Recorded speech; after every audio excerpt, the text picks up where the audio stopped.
tinha 4 filhos, todos adultos. A mais nova estava com 18 anos. E eu tinha uma relação com Luísa já há 13 anos. Né? Nós já estávamos há 13 anos casados e ela queria ter um filho. Nós não tínhamos nenhum filho em comum e ela não tinha tido filho ainda. E aí decidimos, né? Ela queria ter um filho, nós decidimos por ter eu mais um, né? E ela ter o primeiro filho.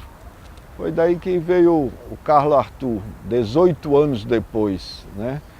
Foi quase que começar de novo, né? Foi quase que uma primeira vez, porque é a primeira vez de um homem já maduro, né? De um homem de 50, na época 52 anos, hoje eu estou com 54, de reiniciar um processo, né?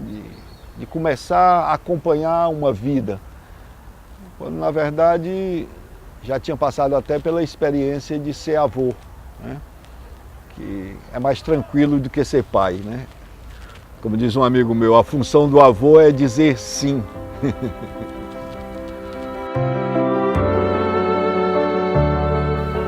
Foi acho que 2 meses depois, já depois do nascimento, né?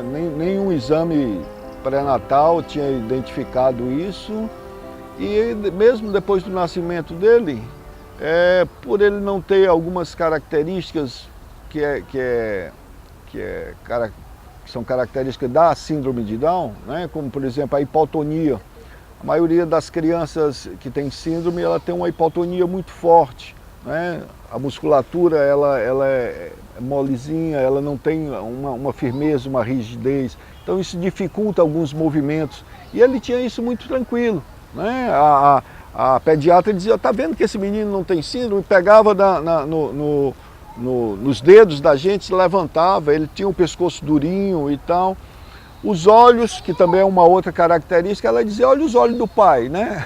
A gente tem isso, essas bolsas muito fortes e os olhos um pouco oblíquos, né? Então ela também se achava que não tinha. Então foi feito um exame específico, né? Um exame genético para detectar a síndrome. E foi uma surpresa, né?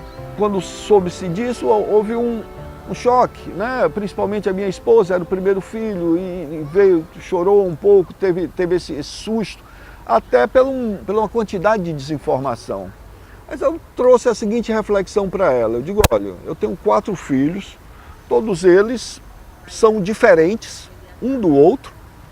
Um gosta mais de estudar, o outro já tem uma aptidão maior para o trabalho físico, um é mais danado, o outro é mais lento, o outro é mais preguiçoso de estudar, já a outra é mulher, tem as necessidades específicas da saúde da mulher, não é? Então, para cada um, você tem um tipo de cuidado. Então, nós vamos ter cuidados específicos para o Carlos Arthur, né? Ele é uma criança diferente, como a Bárbara, a Juliana, o Camilo, o Henrique são diferentes. E aí eu fiz uma viagem, passei um pouco mais de dias longe e veio uma saudade imensa, sabe? Ou quando eu passo mais tempo no trabalho, né?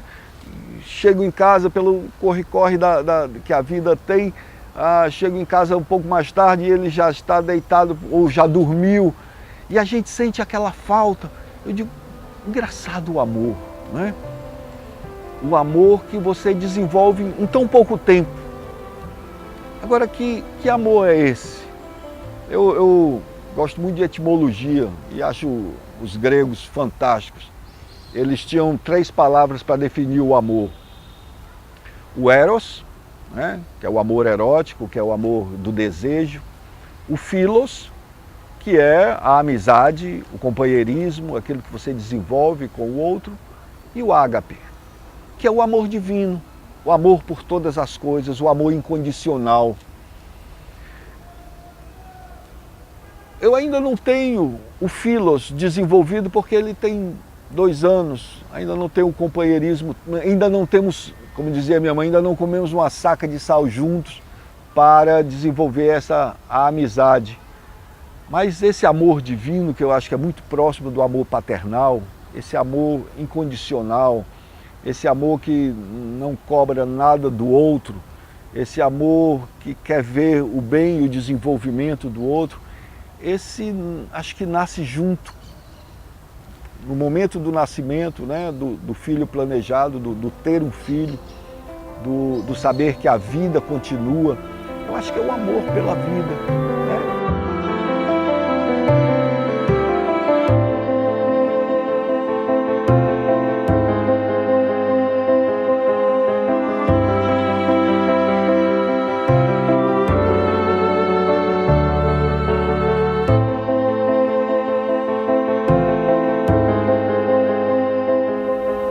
Antes do Carlos Arthur nascer, eu estava deitado, nesses instantes que você está entre o sono e a vigília, né? Entre despertar e a vigília.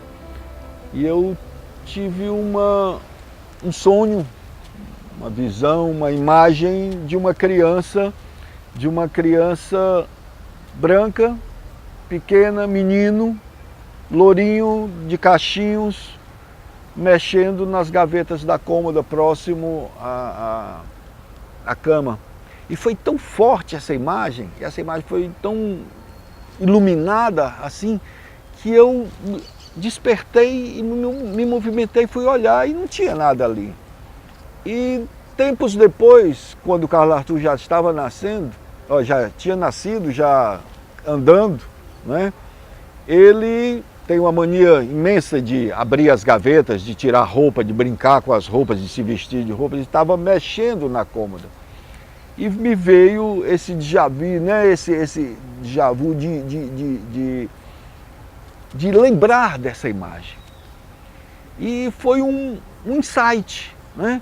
Foi um insight de saber que eu já tinha visto e o quanto ele era significativo para mim, como ele tinha sido significativo para mim, como ele tinha transformado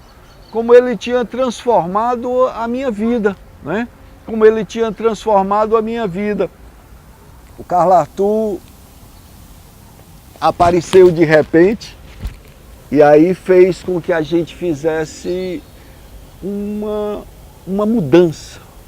Foi na gravidez, né? Na gravidez dele que eu resolvi parar de fumar, abandonei 32 anos de 2 carteiras de cigarro ou mais diárias, de que retomei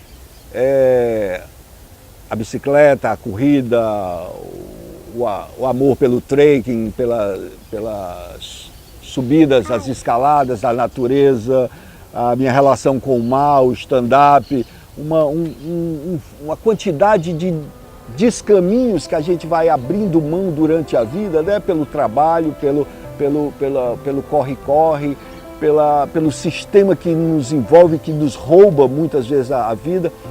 Eu acho que essa imagem foi esse insight proustiano, né? Esse insight de ver que ele já estava, que ele já estava na minha memória, que ele já estava no meu pensamento.